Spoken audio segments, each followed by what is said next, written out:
moi personnellement une expérience kite de kiter pro et également de business. Donc l'association des deux était extrêmement intéressante. En plus, il y a une histoire derrière, c'est que j'ai participé grandement à la création du marché du kite en France et à son développement. Et de ce fait-là, là on parle de business, on parle de kite, et puis on parle de passionnés. Et là on a réussi à, enfin Laurent et toute l'équipe de B2B Kite Summit a réussi à réunir tout ça dans un même lieu, avec des gens extrêmement engagés, extrêmement dynamiques. Et voilà, des gens vrais, parce qu'on arrive à avoir des discussions vraies du coup sur ce type de camp. L'intervention elle était sur être inspirant, mais tout le monde m'a inspiré également. En fait, on arrive à rencontrer des personnes de plein de domaines différents qu'on n'aurait pas forcément eu l'occasion de rencontrer dans un autre cadre. On arrive à avoir aussi des discussions un petit peu plus vraies parce on tourne autour du kite.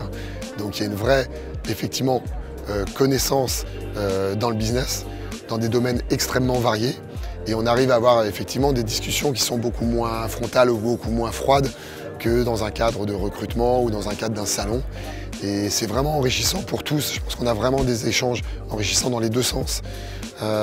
Et finalement, oui, le cadre, l'environnement, le lien avec le sport fait qu'on peut avoir ce genre d'interaction. J'ai envie de leur dire qu'on apprend tous des autres.